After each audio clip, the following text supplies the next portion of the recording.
Nabi Idris ini keturunan Nabi Adam yang keenam. Jadi kalau diurut, nama dia ini adalah Yarid bin Mihlail bin Kinan bin Anusi bin Syed bin Adam alaihissalam. Nah, Nabi Syed inilah yang pertama kali menerima wahyu lewat malaikat Jibril, dan waktu itu usianya sudah 82 tahun. Nabi Idris mendapatkan wahyu 82 tahun. Kita bisa bayangin berapa lama Nabi Idris menahan melihat kaumnya yang sudah mulai melupakan Allah. Jadi dia diberikan Allah beberapa kelebihan sebelum dia diberikan mukjizat kerasulan. Nabi Idris ini dia dibuat oleh Allah seorang yang pandai, yang pertama kali menulis, yang pertama kali membuat baju. Dulunya orang membuat dari kulit binatang, sekarang semenjak Nabi Idris sudah dibuat dengan menggunakan kain. Nah, dengan kelebihan-kelebihan sebelum ini kan sudah cukup sebetulnya membuat orang percaya dengan Nabi Idris. Tetapi ternyata bukan hal yang mudah. Umur 82 tahun diangkat menjadi Rasul, kemudian diberikan juga mukjizat pengetahuan merawat kuda, ilmu perbintangan, kemudian ilmu berhitung yang sekarang kita kenal dengan matematika ini. Tapi tetap orang tidak mau mengikut dengan apa yang disampaikan oleh Nabi Idris alaihissalam. Sebetulnya nama Nabi Idris ini adalah Hanuk. Tapi kenapa dia dinamakan Idris? Idris dari kata darasa, belajar. Dia orang yang sangat tekun untuk belajar. Jauh lagi dari masa-masa dahulu, dari Nabi Adam, Nabi Idris ternyata kunci orang untuk tabah dalam menghadapi hidup, sabar, dia mesti banyak belajar. Nabi Idris ini dicintai oleh kalangan malaikat, terutama malaikat Israel. Ya, gimana nggak cinta ya? Dia ini orang yang komplit, cerdas. Kemudian pada masanya dia juga membangun kota, sampai 188 kota yang dibangun oleh Nabi Idris. Jadi modern dia. Namun ibadah tetap khusyuk, tetap taat kepada Allah. Ini yang mesti kita upayakan. Sesibuk apapun kita, bisa nggak kita juga fokus kalau kita sholat tepat waktunya, tidak menunda-nundanya. Bisa laki-laki melakukannya secara berjamaah. Ini baru dicintai oleh malaikat. Cuma kadang kita berat ke dunia, lupa akhirat. Terlalu berat betul ke akhirat, lupa pula kepada dunia ya. Dia kombinasi ini harus seimbang. Malaikat yang mencintai Nabi Idris ini salah satunya adalah malaikat Israel. Nabi Idris dengan malaikat Israel ini bersahabatnya sudah sangat lama. Sampai waktu malaikat Israel turun ke bumi karena merasakan rindu, jadi Nabi Idris heran. Sahabatnya ini datang tentu tidak wujud aslinya. Begitu datang dalam bentuk sosok pria, kemudian banyak juga datang membawa buah-buahan. Nabi Idris tidak dapat membaca siapa ini tamunya. Setiap kali Nabi Idris menawarkan makanan, malaikat Israel tentu menolak karena malaikat tidak makan, tidak minum. Ketika berjalan bersama malaikat Israel, mulai curiga Nabi Idris sudah 4 hari. Setelah 4 hari, malaikat ini tidak makan. Akhirnya Nabi Idris bertanya, "Kau ini sebetulnya siapa?" Apa kata malaikat Israel? "Aku ini Israel Idris."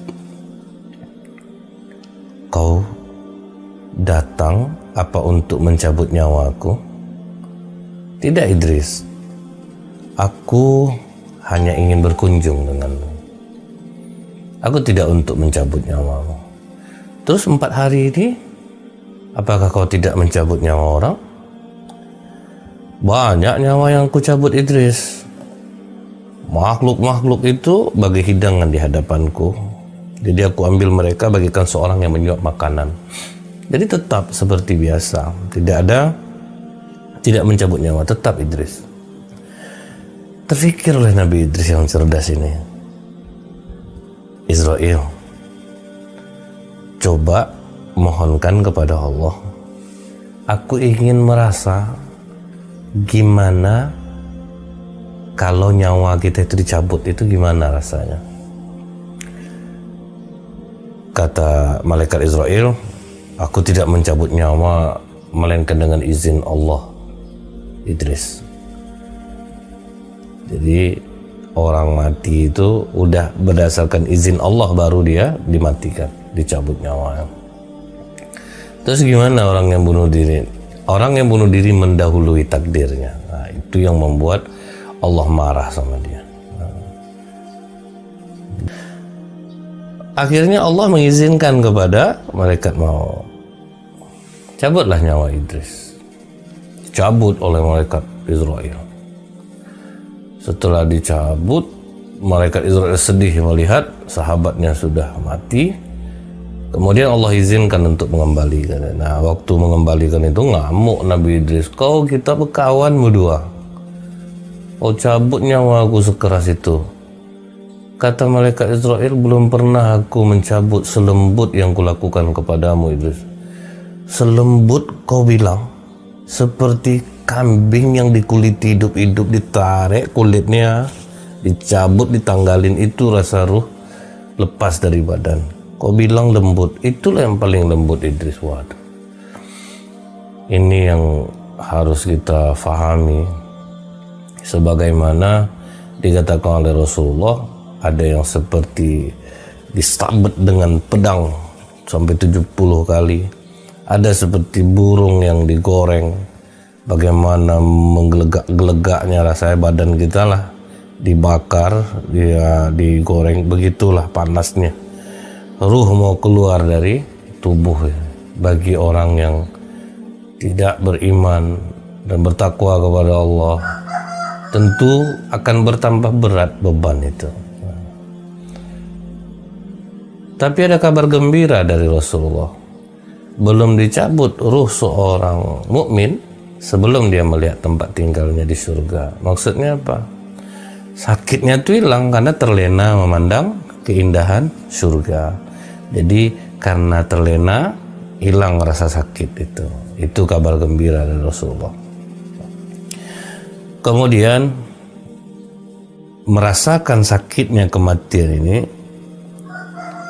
itu yang membuat Nabi Idris semakin kuat untuk supaya umatnya tidak merasakan hal ini. Dia ingin umatnya dekat kepada Allah karena dia sudah merasakan sakitnya sakratul maut. Setelah itu Nabi Idris di beberapa waktu setelahnya dia sudah berdakwah kemana-mana. Apa kata malaikat, kata Nabi Idris, wahai Israel, bisakah engkau membawaku melihat surga atau neraka? Kata malaikat Israel, waduh, ini susah permintaan ini karena itu bukan ranah aku sebetulnya. Mengapa kau minta itu? Nah, kata Nabi Idris, aku takut dengan azab Allah. Mudah-mudahan makin tebal imanku dengan melihat surga atau neraka. Kemudian malaikat Israel meminta izin kepada Allah. Minta restu, akhirnya diizinkan oleh Allah. Dibawa ke langit, diperlihatkan oleh malaikat Israel neraka. Begitu melihat neraka, lihat penjaga neraka, malaikat Malik yang sangat menakutkan, menyeret, menyiksa manusia-manusia yang durhaka kepada Allah semasa hidupnya. Nabi Idris tidak sanggup lihat rantai-rantai neraka, ular-ular neraka, kalajengking neraka. Nabi Idris pingsan. Setelah sadar, waduh, ngeri Israel, ngeri. Cepat ajak aku ke surga. Aku ingin melihat surga, mudah-mudahan tentram jiwa aku nih, karena aku sok betul melihat neraka. Dibawalah ke surga. Sampai di surga nyaris pingsan lagi. Loh, kenapa pingsan lagi? Rupanya terkesima pula melihat keindahan surga. Apa keindahan surga itu tidak pernah dilihat mata, tidak pernah didengar oleh telinga, dan tidak pernah terangan-angan. Saking indahnya, itu udah di luar ekspektasi kita lah gimana keindahan surga. Lihat sungai-sungainya bening seperti kaca, terdapat pohon-pohon bagian batangnya terbuat dari perak dan emas. Ada juga istana untuk penghuni-penghuni surga. Ada juga pohon yang menghasilkan buah-buahan, buah-buahnya begitu segar, ranum. Wah, indah banget. Setelah puas berkeliling, malaikat Israel mengajak Nabi Idris pulang ke bumi. Nah, kalau kita lihat dalam kitab Qisasul Anbiya, yang kita sering mendengar cerita tuh, Nabi Malaikat Idris tidak mau lagi keluar dari surga. Sebenarnya Nabi Idris memang ditakdirkan meninggal di langit yang keempat. Jadi memang sudah di langit dicabut nyawanya. Nah, itu makanya ada yang mengatakan begitu dia dari surga, dia nggak mau keluar lagi, ditinggalinnya sendalnya. Malaikat Israel ketakutan, kata Allah tidak. Dia memang sudah ada di sini. Dia sudah merasakan kematian, dia sudah melihat neraka, dan memang tempatnya adalah di surga. Sehingga malaikat maut pun tentram karena takut dimarahin Allah. Nabi Idris tidak mau pulang. Nah, setelah itu ditakdirkanlah dicabut nyawanya di langit yang keempat. Ketika Rasulullah Isra, ketemu Nabi Idris itu di langit yang keempat.